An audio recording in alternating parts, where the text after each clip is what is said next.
de salud desde Google Cloud.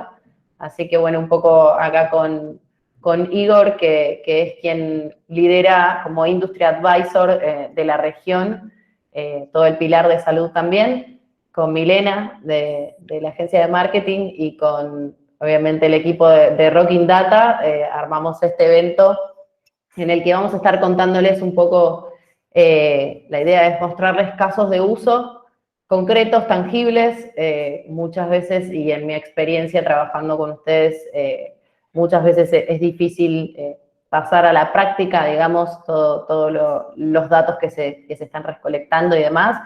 Así que bueno, ya para aclarar algunas cosas de la reunión.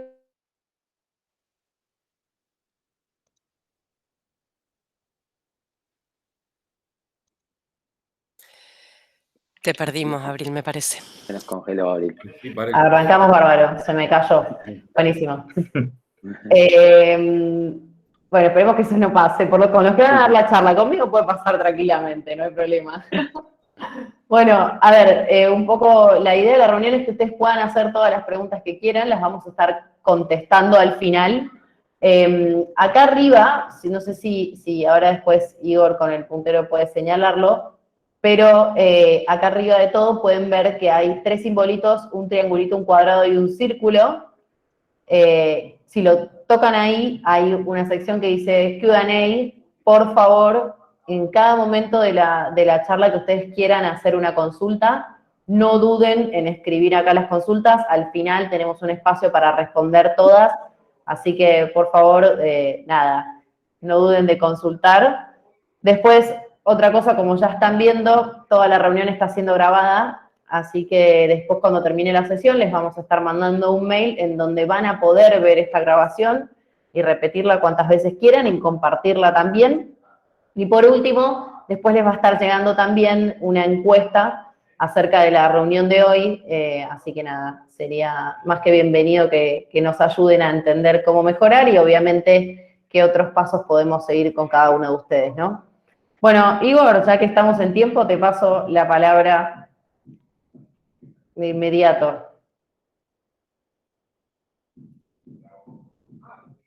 Ahí creo que se congeló Igor. Bueno, yo puedo seguir hablando si quieren mientras tanto.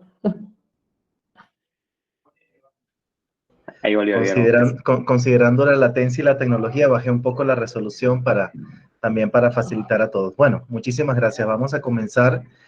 Esperemos que hoy el ancho de banda nos juegue bien y quisiera comenzar con un video. Muchas gracias. Vamos a hacer algo acá.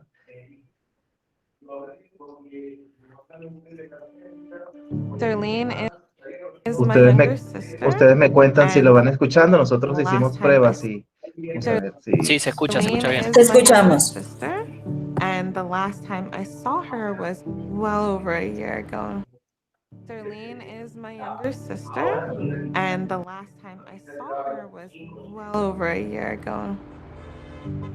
Not being able to see my nephew in person is like, it makes me sad.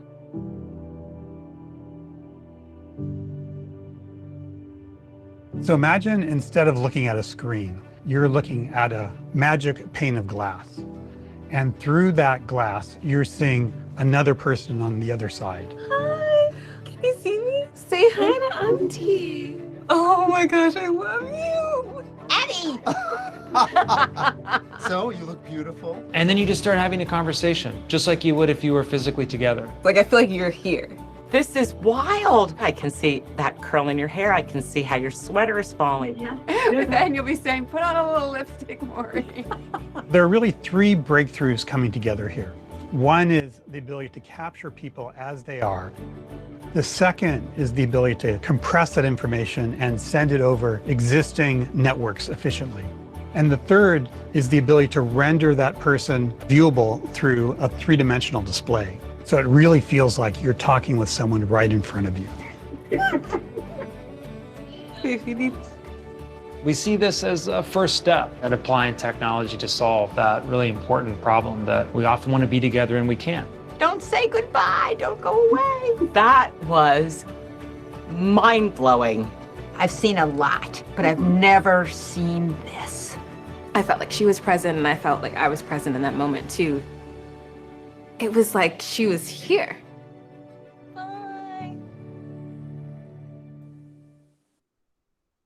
Bueno, sorprendente. Ustedes se preguntarán qué tiene que ver esto con los datos, qué tiene que ver esto con todo lo que está aconteciendo en este mundo hoy día.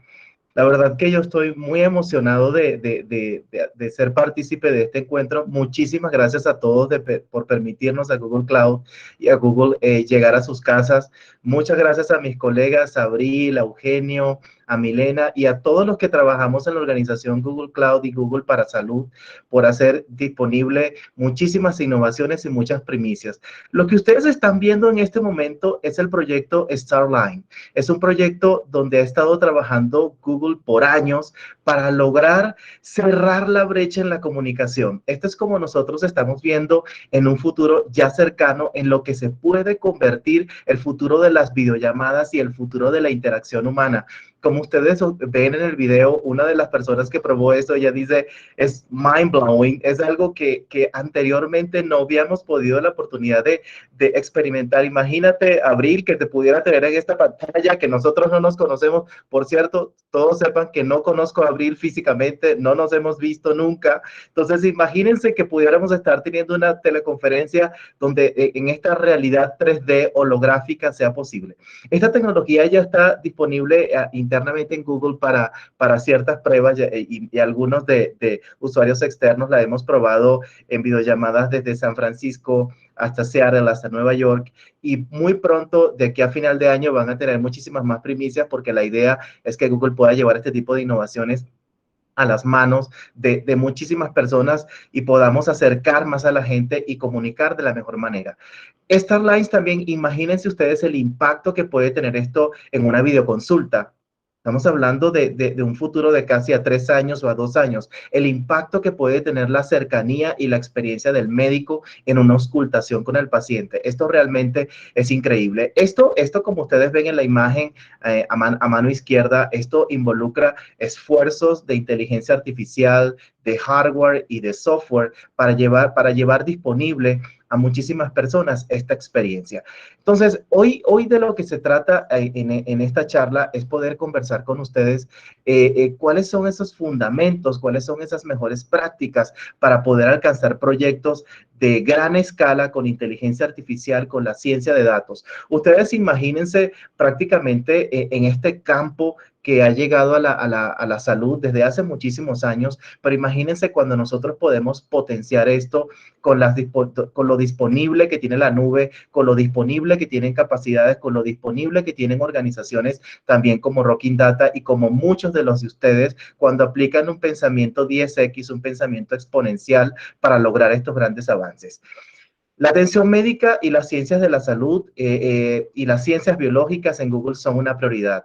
Nosotros estamos trabajando en un equipo multidisciplinario con médicos, investigadores, biomédicos, ingenieros, expertos en procesos y expertos en salud para precisamente acelerar la capacidad que tengan todas las organizaciones, tanto de ciencias biológicas, ciencias de la salud y atención médica para transformar y sobre todo reimaginar digitalmente cómo la organización puede ir a ser una organización data-driven, una organización basada en datos y una organización basada en la innovación como punto principal.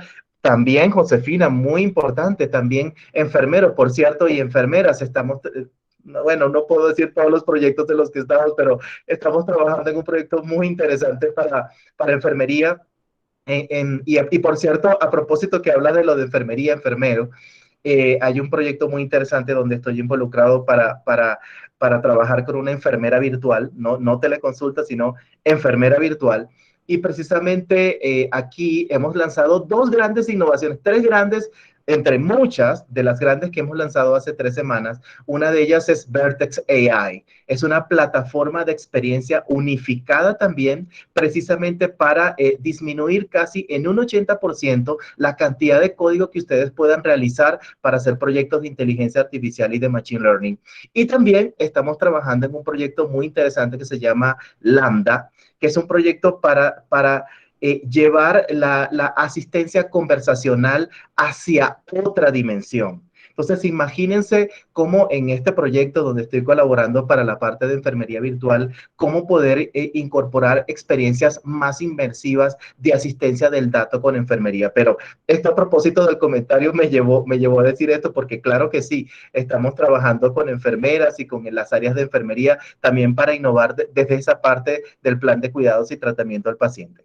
Ahora bien, la innovación relacionada con la salud está en varias dimensiones en Google, a través de nuestra área de Google Search, de la parte de Google Marketing también, y del buscador. Ustedes saben muy bien que un gran porcentaje de búsquedas comienzan con Google, un gran porcentaje de cuando el paciente se siente, incluso me ha tocado a mí en consultas médicas, que un médico entre en Google para ver una imagen, para mostrarme la imagen, en este caso del aparato digestivo, o la imagen del corazón, o la imagen del cerebro, para explicar algo. Entonces, muchísimas búsquedas, y ahora también con el coronavirus nosotros hemos impulsado mucha información, incluso información de movilidad también a través de Google Maps, a través de muchas aplicaciones también como Waze, para poder acercar los datos y tener esos datos agregados que son necesarios también para combinar información y tomar decisiones de salud pública y tomar decisiones también sobre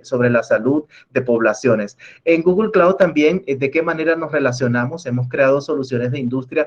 Estos 2 últimos años para nosotros ha sido una explosión de creatividad y de soluciones que hemos lanzado al mercado de la salud, por ejemplo, como soluciones de industria de Healthcare API, que precisamente viene cerrando la brecha de lo que significa convertir esos datos o trabajar con esos estándares de datos, por ejemplo, como FHIR, HL7, versión 2, versión 3, DICOM y muchas fuentes de datos, cómo simplificar esa ingesta de datos y llevarlos a modelos de Machine Learning para precisamente darles a los médicos, a las enfermeras, a los pacientes y a los investigadores información relevante para innovar.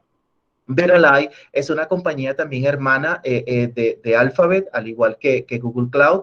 Es una compañía bien interesante que se encarga de usar la tecnología para comprender a gran escala cómo se combina el consumo de la salud, la tecnología y las ciencias biomédicas, cómo se puede utilizar la tecnología para prevenir, detectar y controlar enfermedades. Y hay proyectos bien interesantes en Veralai, por ejemplo, un proyecto que se hizo en combinación con Procter & Gamble, con Pampers. De hecho, está disponible, creo que en Estados Unidos se está vendiendo. Imagínense un pañal inteligente. Ya hay un pañal inteligente conectado que tiene IoT, donde ustedes pueden monitorear de manera remota ciertos comportamientos sobre bebé también. Veralai comercializó y está disponible, creo que por menos de $150, unos cubiertos que están disponibles para personas con discapacidad motora, por ejemplo. Y Calico también es una de las compañías hermanas muy interesantes que colabora con Google y con Alphabet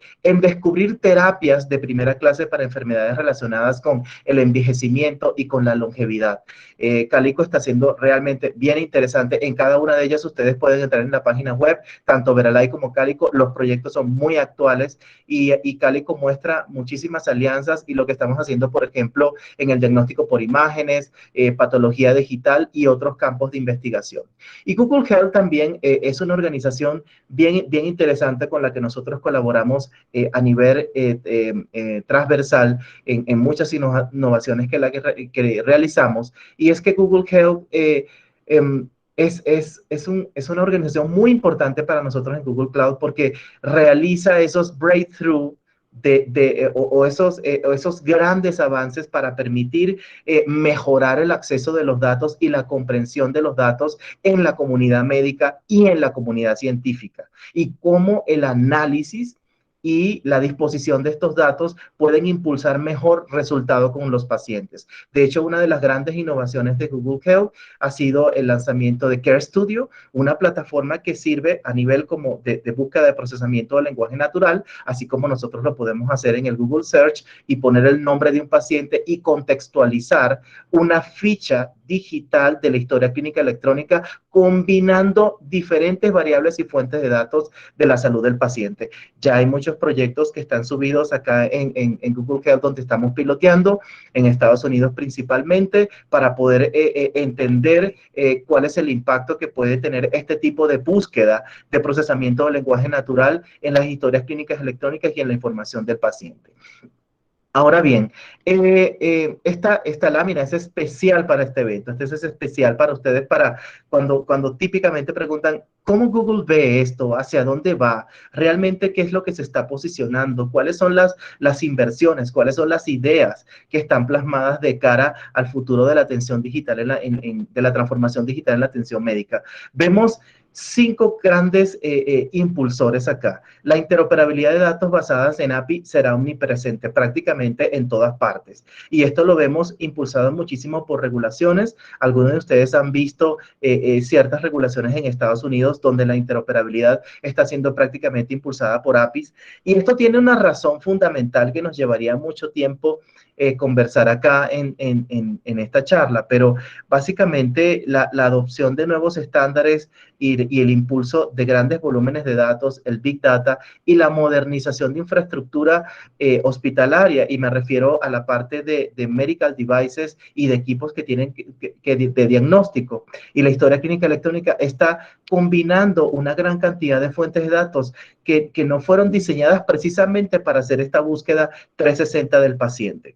Y la interoperabilidad de datos basada en API será omnipresente porque precisamente viene a tratar de reducir la brecha que exista en cómo lograr esa comunicación y esa integración efectiva de datos desde un punto a otro en la cadena de atención al cliente o en el diagnóstico y tratamiento, o simplemente para lograr una vista consolidada de cuál es la gestión hospitalaria. Vemos a mano izquierda y a mano derecha cómo FHIR cada vez, y SMART, que es la parte de Smart FHIR, que es el estándar basado en el diseño de aplicaciones médicas con estándares de interoperabilidad de HL7, están cada vez convirtiéndose en un estándar mundial para la interoperabilidad. Como ustedes bien saben, esto fue basado en un proyecto que llamó la organización HL7 Argonaut Project, que fue lanzado en HIMSS hace muchísimos años y cada vez ha tenido muchísima más madurez y relevancia, y desde Google Cloud hemos tomado también de manera muy responsable y de muchísima importancia cómo podemos hacer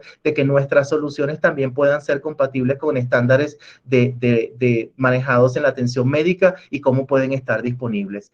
Las APIs, los servicios administrados, precisamente como hablaba ahorita de Vertex AI, que es una plataforma de inteligencia artificial y de machine learning que facilita el consumo de recursos para la investigación. Por cierto, Portal Telemedicina, una de las startups de telemedicina de Latinoamérica, trabaja con Google Vertex para hacer sus modelos de entrenamiento de enfermedades respiratorias y cardio también. Este tipo de servicios donde yo puedo administrar diferentes componentes de la nube para hacer disponibles el análisis de datos utilizando APIs, también están yendo a dominar la forma en que nosotros estamos haciendo el diseño de nuevas soluciones para responder a los desafíos de salud. Y nuevamente también estos bloques, también profundizar en esto puede ser muy polémico, pero ustedes saben muy bien que los sistemas de registros actuales de historia clínica electrónica y de EHR están avanzando un poco más lento en cuanto a las necesidades que está teniendo el sector, y ustedes han visto cómo ha ocurrido esto en el impulso del coronavirus. Y también vemos nosotros cómo la inteligencia artificial se está convirtiendo en ese microscopio del futuro, en ese componente que amplifica las capacidades también de diagnóstico y colaboración con los médicos y los investigadores. Por cierto, aquí hay proyectos interesantes en patología digital que también estamos adelantando desde Google.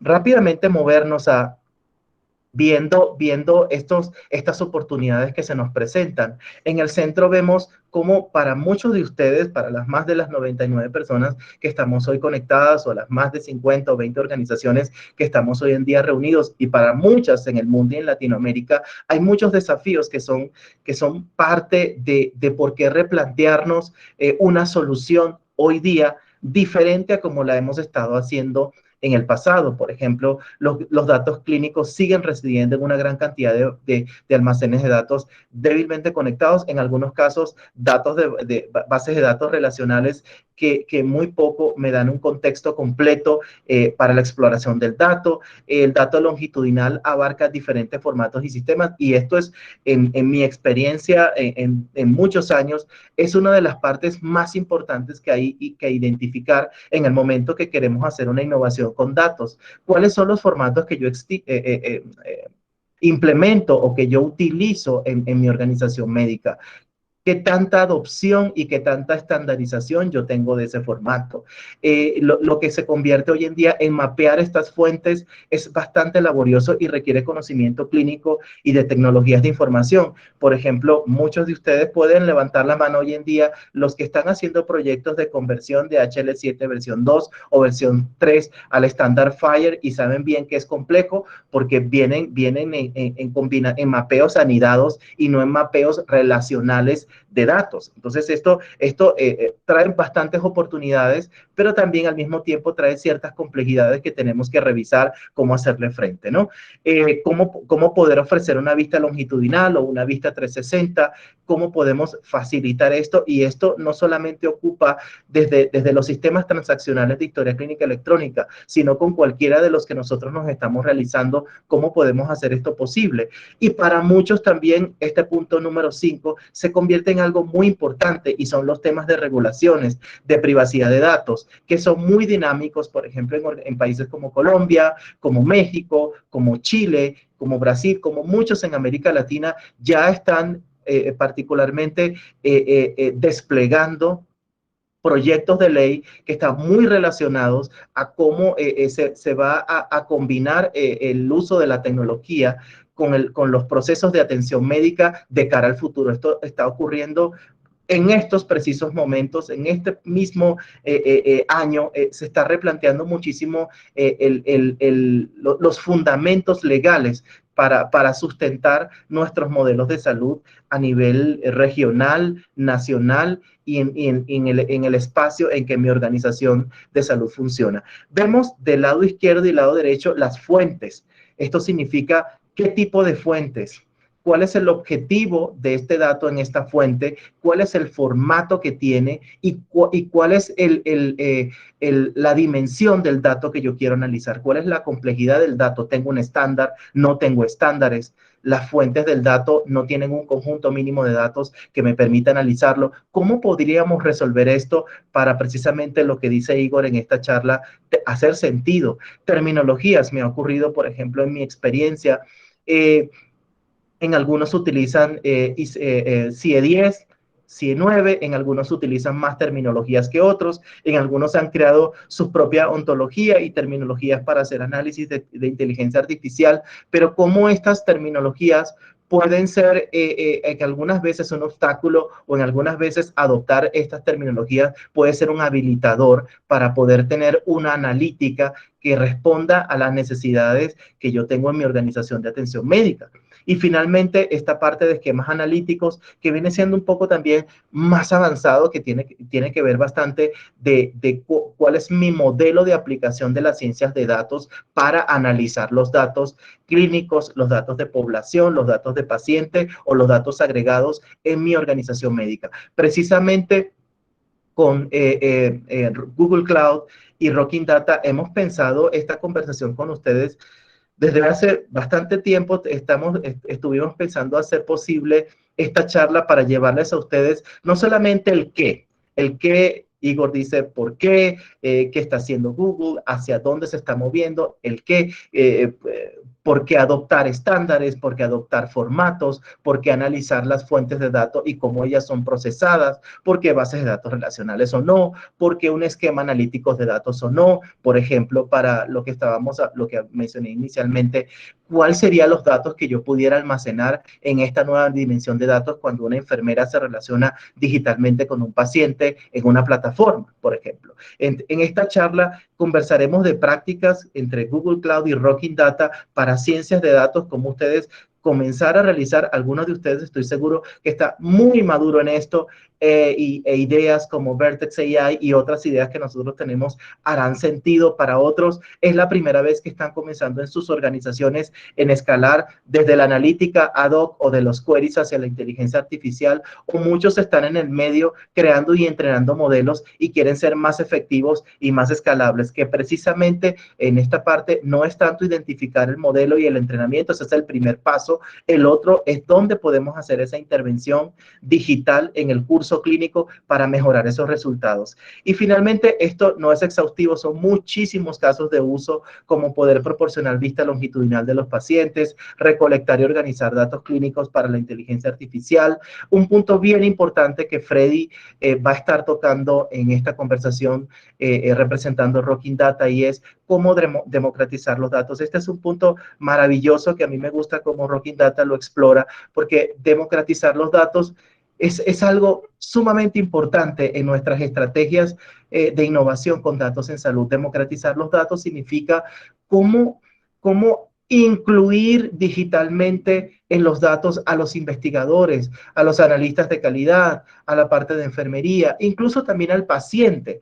Ser consciente de sus datos, ser conscientes de su resultado en cuanto a mi relación con la enfermedad o con el tratamiento que yo he recibido. Cuando analizamos estos dos conceptos de qué significa democratizar los datos y qué significa la inclusión digital del paciente o muchas otras personas que son parte clave, pero que no están incluidas digitalmente y no hemos podido democratizar, no hemos podido desplegar hacia ellos cómo poder ser parte del uso de estas tecnologías, es uno de los desafíos bien interesantes y que Rocking Data está haciendo posible no solamente en muchas organizaciones de diferentes industrias en Argentina, sino también fuera de Argentina.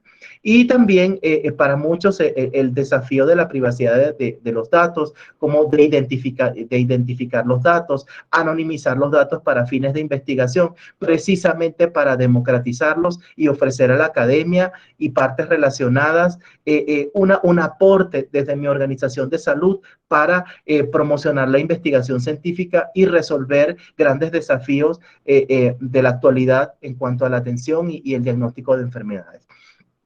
Bueno, ya estamos, esto finalmente no termina aquí en esta charla que yo les platico sobre lo que Google Cloud y otras organizaciones hermanas está haciendo. Es un recorrido muy dinámico, casi en todas las charlas que yo he tenido, todos los temas han sido nuevos porque así nos estamos moviendo en esta velocidad, y es un recorrido que también está evolucionando y que nosotros queremos precisamente darle paso a Freddy Vivas de Rocking Data, quien Acá estamos, Igor. y amablemente se está uniendo a este proyecto de poder conversar con ustedes esta mañana y darles esta valiosa información. Adelante, Freddy. Espectacular. Me quedé atentamente escuchando y aprendiendo. Voy a proyectar la pantalla. Si me confirman cuando se ve, les agradecería un montón. Ahí debería verse, ¿no? Data Science for Healthcare. ¿Se ve? Ahora sí, perfecto. Ahora sí. Gracias, gracias. Escuchaba a Igor y no podía evitar emocionarme cuando mostraba esos casos al principio, viendo hologramas y viendo tecnologías disruptivas. Muchas de esas cosas las vi en ciencia ficción en los 80, en los 90, y hoy empresas como Google lo están haciendo realidad. El tema de la industria de la salud para nosotros Rocking Data es como un punto muy, muy importante, que al principio la realidad es que no sabíamos exactamente bien cuál es el rol que podíamos cumplir, ¿no? Nosotros como Rocking Data hace 4 años estamos como empresa y 10 años más o menos antes trabajando en datos, pero veíamos como que la industria de la salud era una industria distinta a las demás. Nosotros venimos mucho del área de las áreas como marketing o telecomunicaciones o hacer más eficiente una organización. Ese era nuestro core business, pero el tema de salud lo veíamos como, no sentíamos que era algo donde podíamos aportar mucho. Con el correr de los años fuimos haciendo algunos proyectos, fuimos conectando con gente, directivos de instituciones, de laboratorios, de sanatorios, de droguerías, de diferentes ámbitos de la industria, y fuimos dándonos cuenta de la oportunidad que había. La oportunidad basada en cómo las prácticas que habían funcionado, que funcionan en otro tipo de organización, podían serles muy útiles a las industrias de salud. Específicamente ser más eficientes, optimizar procesos, siempre con el paciente en el medio, optimizando la forma en que yo me relaciono con él y garantizando un sistema de salud que pueda ser sostenible a través del uso de la tecnología. Pero me gustaría meterme ya de lleno, vamos a conversar un poco sobre los algoritmos que se pueden aplicar en diferentes subindustrias dentro de salud, muy por arriba, mencionarlos, simplemente contarles lo que se puede hacer, qué impacto puede tener y qué datos puedo necesitar. Con eso creo que por hoy estamos bien. Después estaría bueno por ahí entender un poco más cuáles son los casos que les resultan más interesantes, porque como decía Igor, hay un montón de cosas para hacer, está todo por hacer, diría, y la industria necesita incorporar tecnologías para funcionar mejor. Y específicamente la tecnología de ciencia de datos es una tecnología muy madura en quizás otros ámbitos de industria y está creciendo dentro de healthcare. Antes que empezar a charlar sobre los casos por subindustria, me gusta hacer como una especie de escalera donde podamos ver cómo las empresas se conectan, cuál es el nivel de madurez que tienen de uso de los datos, ¿no? Y cómo Rocking Data ayuda en ese proceso. El primer punto es la recolección de los datos, ¿no? Acá, como decía Igor, hay cuestiones obviamente de privacidad, de seguridad, de uso de datos agrupados, encontrar insights en esos datos es como lo que se busca, pero cuando hablamos del comienzo de los proyectos en general, conectamos con estos datos que tengo me sirve, cómo recolecto otros datos considerando eso, cómo enriquezco los datos con fuentes externas, ¿no? Ese modo o ese punto es algo en lo que hay que trabajar mucho al principio. El segundo punto está más relacionado con la organización, ¿no? Con la preparación de los datos, con la limpieza de ellos mismos, con mejorarles la calidad. Los datos en general no son buenos en ninguna industria, diría, específicamente hablando de Latinoamérica, y en la industria de la salud, además de que hay que trabajar para mejorar la calidad, hay que considerar cuestiones de privacidad, de seguridad y anonimicidad particulares, ¿no?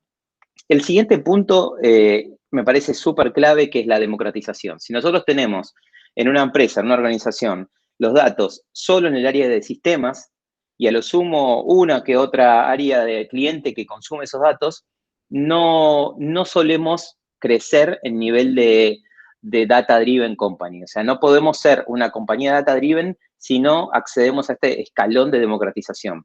¿Cómo democratizamos la data? Bueno, teniendo la información relevante y fácil de consumir y en el momento correcto para los tomadores de decisiones. Si yo tengo que tomar una decisión, soy un gerente de una organización y tengo que tomar una decisión ya y tengo que entrar dentro de 20 Excels, aunque la data esté ahí, la respuesta esté ahí, es imposible para mí hacerlo, entonces quiere decir que eso no va a escalar como sistema de toma de decisiones. Por eso el punto de democratización es importante. Y el último es el nivel máximo que queremos llegar, es esto de la predicción, ¿no? Normalmente cuando trabajamos con datos, en los últimos 10, 15 años, trabajamos con datos que responden qué pasó y por qué pasó. Digamos, mirar para atrás y generar indicadores y hacer un dashboard con eso. ¿Eso es útil? Sí, es útil, pero yo no puedo tener una visión para adelante, ¿no? Lo que agrega valor dentro de la ciencia de datos, que podríamos decir esto como machine learning, inteligencia artificial, es la capacidad de generar nuevos conocimientos, la capacidad de anticiparme a situaciones, que por más que tengan un margen de error, que no sean perfectas las predicciones, seguramente van a ser mucho mejores que la forma en la que hoy se toman decisiones en la organización.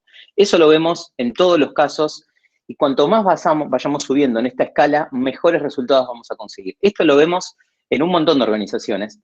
Y cuando hablamos de ciencia de datos y cómo incorporarla a una empresa, no estamos hablando solamente de construir el algoritmo. Hay todo un framework, ¿no? Una forma que nosotros, en este caso, Rocking Data decidió implementar, que tiene que ver con este esquema. Las fuentes de datos, como decía Igor, hay un montón de fuentes de datos, generalmente están distribuidas en un montón de lugares distintos, en archivos de Excel, en sistemas legados.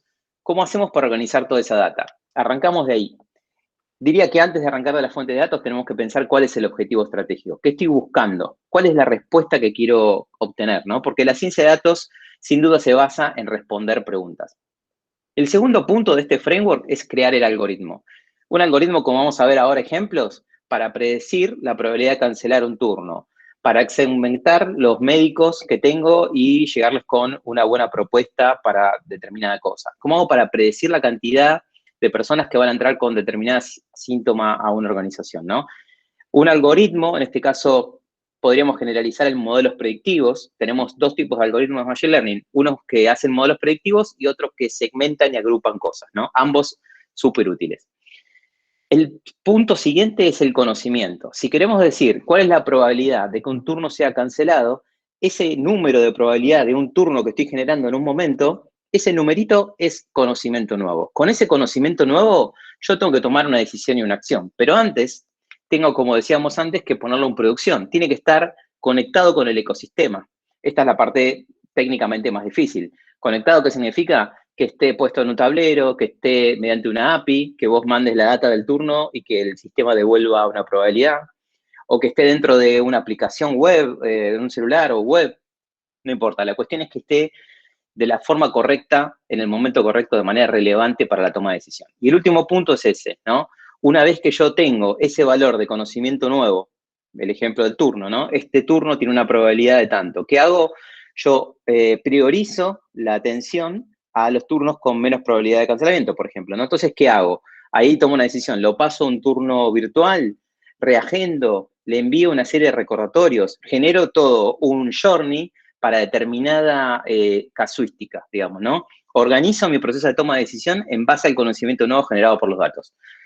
Acá algunas historias de Rocking Data dentro de diferentes empresas en las que estamos trabajando, como van a ver ahí, si se dan cuenta, hay de diferentes industrias, ¿no? Más de 12 industrias, hicimos más de 40 proyectos de Machine Learning, y en todas esas industrias fuimos aprendiendo cosas. Y tratamos de llevar siempre esos casos a industrias quizás menos normales para implementar ciencia de datos o más tradicionales, y ese trabajo es el que nos da más energía para crear una madurez mayor de la implementación de la ciencia de datos, porque la inteligencia artificial tiene 50 años, pero la realidad es que aplicándolo a empresas no tiene tanto, diría que tiene 5 o 10 años. Vamos a meternos un poco en los casos, ¿no? Traje algunos casos, vamos a pasarlo rápido, así podemos aprovechar a tener por lo menos 8 o 10 minutos de preguntas y respuestas, que creo que es lo más rico para todos. Acá, por ejemplo, nos metemos en Data Science en salud, específicamente de laboratorios, ¿no?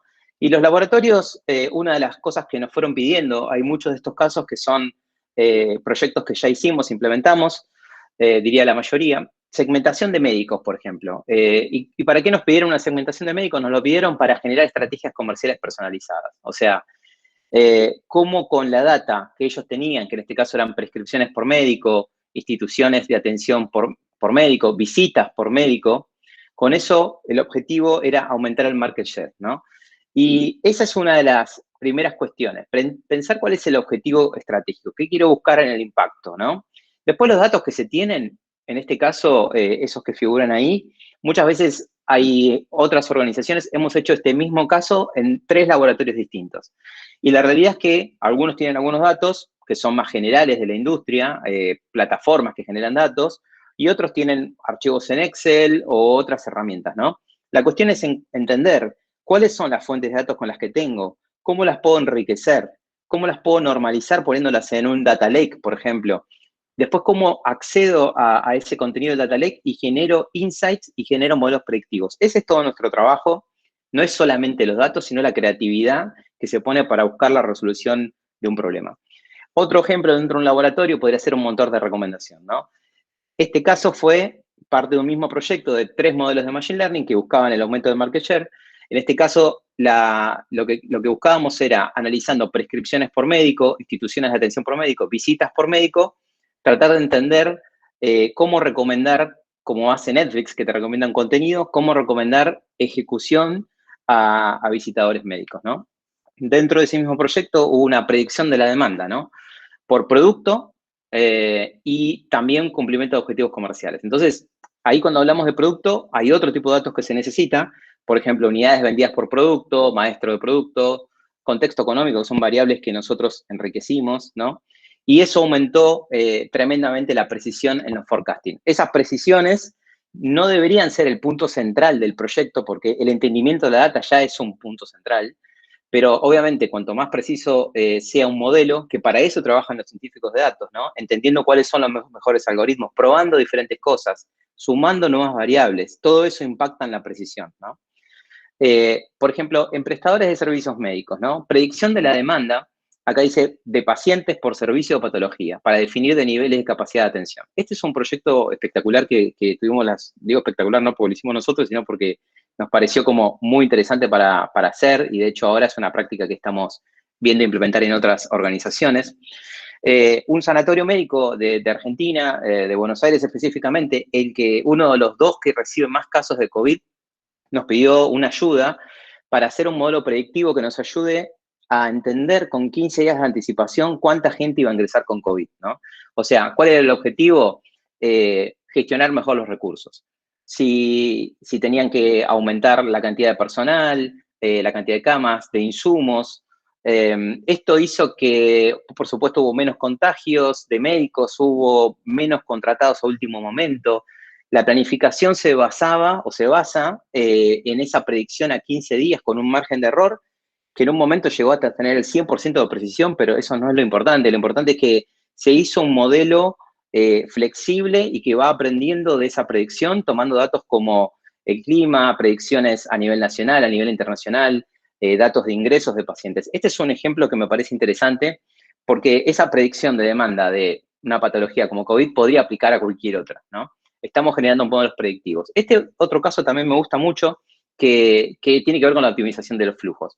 O sea, lo que se busca con este tipo de casos es optimizar, por ejemplo, la gestión de la capacidad de camas y las mejoras que tienen que ver con costo de no calidad. O sea, ¿cómo podemos hacer para definir mejores niveles de capacidad de atención? Esta gestión optimiza claramente, muchas veces hacen modelos de optimización matemática, ni siquiera es machine learning, pero son modelos que sirven un montón para mejorar esa gestión.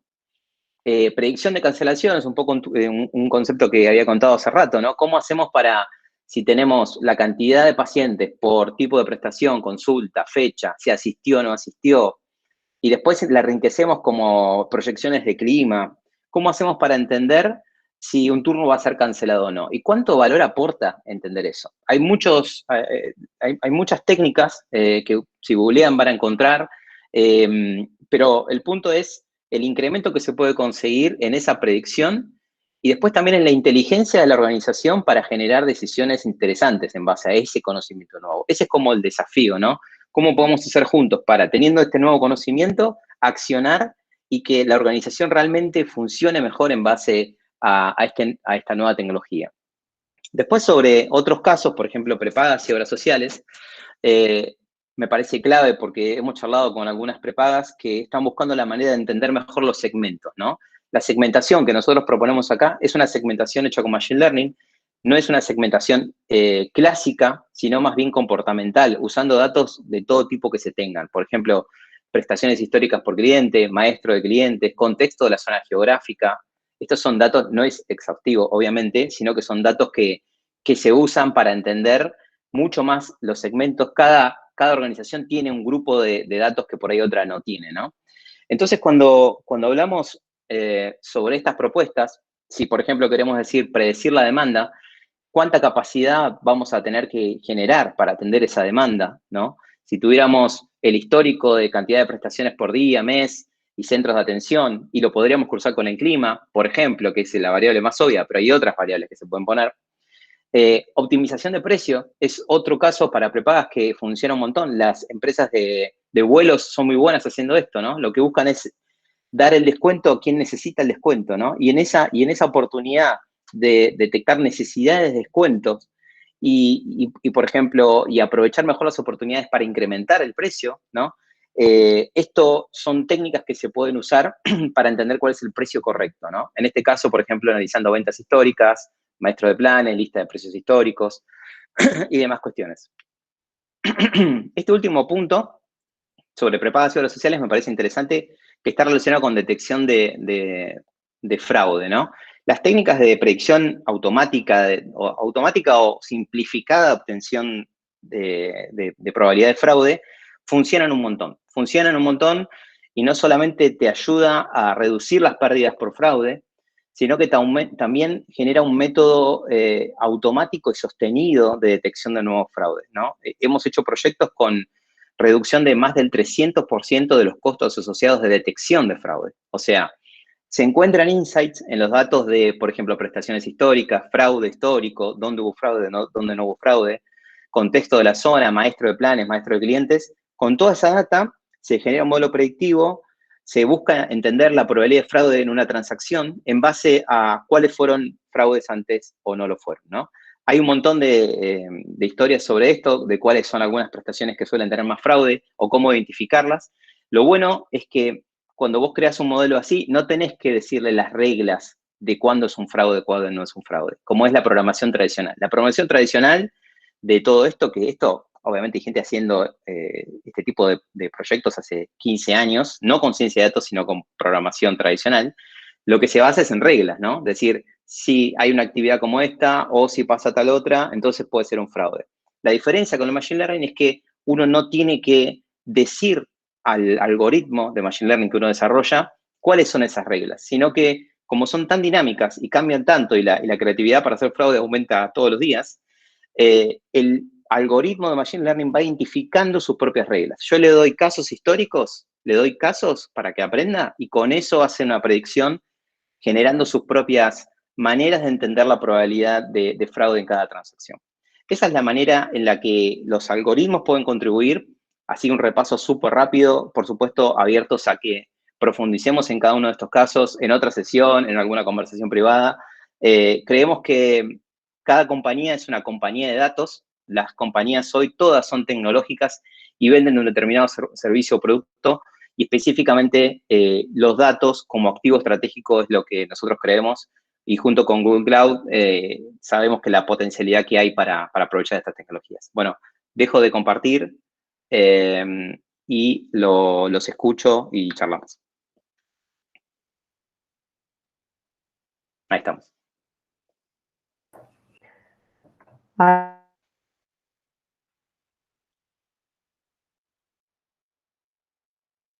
Ahí se le cortó a Bru. No sé si hay preguntas por ahí. No vengo bien con internet. Para responder. ¿Ya? Mientras estabas conversando, surgieron algunas preguntas. Ahí había hecho una pregunta Juan Pablo Sandoval. A mí no la puedo leer ahora porque se me borró, pero Freddy, si la querés ver a ver si ahí. la veo. Sí, creo que era para Igor. Ah, ok. Acá hay Bueno, otra más. Sí, aquí hay una pregunta de Juan Pablo Rojas. Hola, Juan Pablo. ¿Existe alguna regulación de receta médica electrónica transfronteriza para América Latina? Que yo conozca, y vaya que he estado muy, en el pasado me ha tocado ser auditor de certificaciones de historias clínicas electrónicas. De momento, mira, de momento, Juan Pablo, yo son dos recomendaciones que te puedo dar.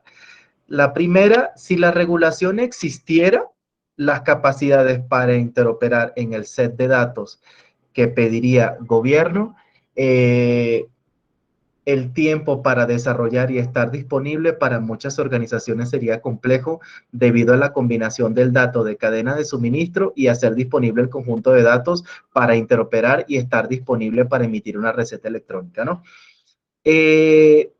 Yo he estado en algunas discusiones y incluso esta misma semana, sí, todavía, sí, pensé que ya se iba a acabar, esta misma semana estaba en una discusión con eso, con una gran compañía sobre mucho de lo que se estaba haciendo para la prescripción médica digital en Estados Unidos y en distribuidores farmacéuticos en América Latina. De momento, en mi conocimiento, no sé si ha salido alguna, por ejemplo, en los últimos 15 días o un mes, no hay una como tal transfronteriza. Hay unos casos que se están analizando sobre cómo se hace en Estados Unidos, en diferentes estados, que sabes que son como jurisdicciones propias, tanto de Secretaría de Salud o de Gobierno de Salud estatal, de cómo puede manejarse la interoperabilidad para prescripción médica y compartir la historia clínica electrónica, pero cuanto a prescripción médica, no. Sin embargo, me dejaste una curiosidad de cómo hacerlo posible. Pero muchas gracias por el comentario. Es algo bastante interesante que es un desafío que está ocurriendo al mismo tiempo de compartir la historia clínica electrónica o hacerla portable. Tienes toda la razón. Ahí, Igor, hay otra pregunta de Sol. Sol, no veo. ¿Dónde está? En el Q&A. Es que no abrí esa. Es que no abrí esa. No, de nada, Juan Pablo, lo voy a tener más presente. ¿Cómo piensan abordar la evolución? Freddy, esta es una parte muy buena que me A gustaría, ver. por cierto, trabajar con ustedes. Están apareciendo muchos casos de uso, Freddy, de la optimización en el consumo de imágenes médicas, el despliegue de imágenes médicas, hacer más, democratizar más el análisis de las imágenes médicas con mayor número de personas, obviamente médicos y personal de cuidado. Y también el uso de las imágenes médicas y cuáles las mejores recomendaciones para entrenar modelos basados en el análisis de imágenes médicas. Es algo que está surgiendo muchísimo. Tengo un par de proyectos de patología digital. Pienso que la patología digital en 3 años vamos a estar hablando de grandes avances que va a haber con la patología y cómo va a poder impulsar el diagnóstico desde el laboratorio clínico hasta el escritorio del médico. Pero ha pasado mucho esto, Freddy. Ahí está habiendo un interés muy grande en América, abro por América Latina, de cómo abordar proyectos, imágenes, big data, datos no estructurados y médico en el centro. Sí, me parece espectacular. Yo creo que opino igual que vos. Las técnicas de computer vision, que es de lo que estamos hablando, ¿no? La idea de identificar dentro de una imagen o un video algo que sonaban como tan futuristas hace 10 años. Hoy es una realidad. De hecho, nosotros estamos encontrando cada vez más casos de uso que en realidad nos vienen a proponer muchas veces. Estamos haciendo, por ejemplo, un caso de uso de detección de cómo un jugador, un deportista hace un movimiento y que lo compare con las mejores prácticas para poder pegarle una pelota y te haga recomendaciones, ¿no? Para hacer eso, que parece una pavada, hay que ir a buscar un montón hay datasets, por ejemplo, de reconocimiento de todas las articulaciones del cuerpo y en tiempo real se busca sobre esa imagen identificar lo que está pasando y generar una etiqueta y generar nuevo conocimiento a partir de ahí. Lo que quiero decir es que la técnica está recontra aprobada, Computer Vision funciona realmente bien. Lo que sí todavía hay mucho, creo que para desarrollar, es ese camino, ¿no? Que vos describías muy bien, ese camino de interoperabilidad, de llegar desde tener la imagen, el tagueo, el resultado del análisis, hasta que esté en una aplicación de un médico y el médico lo pueda ver en tiempo real, digamos, ¿no? Todo ese proceso creo que aún falta desarrollo, ¿no? Freddy, Igor, yo fui el que realizó la pregunta. Gracias por las aclaraciones. Igual la pregunta no iba orientada a lo que era Computer Vision, que entiendo lo que es y está bueno el aporte, sino más bien a esa democratización que hizo referencia Igor respecto de la desestructuración de la imagen y cómo evoluciona, por ejemplo, un caso como es típico en una institución de salud, como es Bedside, en donde yo puedo proporcionar y facilitar a través de una aplicación, por ejemplo, añadir información útil, como puede ser una foto desde mi celular, a partir de un caso de una persona que está en una cama, en lo que se llama pie de cama, una erupción, por ejemplo, en la piel. No debería ir a un RIS o a un evento disparado, sino en vivo evolucionar cronológicamente la historia clínica. Inclusive esto es muy útil para la telemedicina, en donde yo puedo fortalecer el proceso y desde el mismo paciente sacarse una foto y evolucionar la historia clínica de una manera lógicamente cuidada. Pero tiene muchísimas aplicaciones. Sin duda. No sé si es una pregunta, lo que estás proponiendo es hacer un proyecto de ese estilo y es absolutamente realizable y necesario, diría. Sí, no, la tecnología está... La pregunta iba a cómo abordar el tema de lo que hoy es el rey en lo que es gestión de imágenes, como es el PACS, la gestión estructurada de DICOM y otros protocolos, versus lo que es el BNA, que es ser agnóstico de dónde proviene la imagen y cómo insertarla en un esquema de data science. Sí. No, eso es absolutamente posible, como te decía, y es no conozco no conozco yo particularmente ninguna implementación de ese estilo, pero tecnológicamente hoy está todo disponible para hacerlo. Es cuestión de plantearse el caso, tomar las decisiones tecnológicas, pero la realidad es que no hay ninguna barrera, me parece. Habría que investigar los temas de privacidad y de seguridad de los datos. Es muy realizable aquí, Freddy. He explorado varios modelos, Denny, de hecho el último mes por un proyecto de patología digital. Y sí, VNA, y hay otro que es open source que nosotros los estamos utilizando para algunas pruebas. Y yo creo que más que complejizar el modelo de consumo, publicación e interacción del dato, pudiera enriquecer la arquitectura que tú estés manejando si vas a combinar VNA y un cloud storage o un almacenamiento en la nube. Explora estas tecnologías llamadas functions, que básicamente vienen son serverless y te ayudan a poder hacer ese procesamiento y esa inteligencia que requiere el paciente. Me encanta muchísimo tu caso. Y con respecto a Sol García, Sol, complementando lo que dice Freddy, yo te compartí allí un paper sumamente interesante de cómo se utilizan redes neuronales e inteligencia artificial para lograr precisión en la lectura de la historia clínica electrónica. Esto es bien interesante porque cada vez más, Sol, y no es por Google, es en la industria, en este campo, cada vez más los Clinical Decision Support son evidencia probada y evidencia en amplio nivel de uso en muchas intervenciones clínicas digitales en los procesos de atención. Entonces, evidentemente, usted necesita algo de soporte, que eso ya está investigado. Esa es una parte. Y también tenemos dos proyectos bien interesantes que realizamos de retinopatía diabética en Asia, en India y si no me equivoco, fue en India, sí, y en otro país en Asia, donde pasamos 2 años entrenando estos modelos para retinopatía diabética, y hoy en día ese análisis de retinopatía diabética en India no pudiera hacerse si no hay este apoyo en las decisiones clínicas de este algoritmo de AI.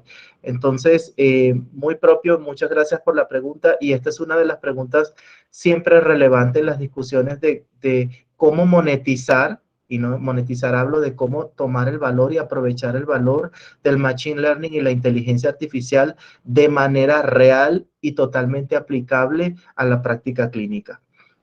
Bueno, lo que pasa es que cada pregunta, Freddy, no se responden tan fáciles. No. ¿no? Hay que estudiar en cada caso y responder, porque si no, por ahí que suena como muy superficial la respuesta, pero sí, geniales las preguntas, gracias. La verdad que es un tema para debatir largo rato y queríamos poner la semillita y después seguir las conversaciones, si les parece. Sí, aquí les he puesto en el chat los videos y la información de lo que hablé al inicio, y también Google tiene, esto es a nivel global, tenemos un evento llamado Applying Machine Learning Summit. Es un evento que se va a estar el 10 de junio y van a ver varios casos de cómo diferentes industrias, incluyendo healthcare, está utilizando el Machine Learning aplicado a los diferentes campos, ¿no? También otra de las primicias que lanzamos, esto tiene prácticamente 2 semanas, es que Google está facilitando TPUs, unidades de procesamiento tensoriales. Ustedes saben bien que esta es una tecnología que inventó Google para procesamiento a escala, muy utilizado con el open source de TensorFlow para desarrollo de algoritmos de Machine Learning, y ya está disponible en el uso de máquinas virtuales.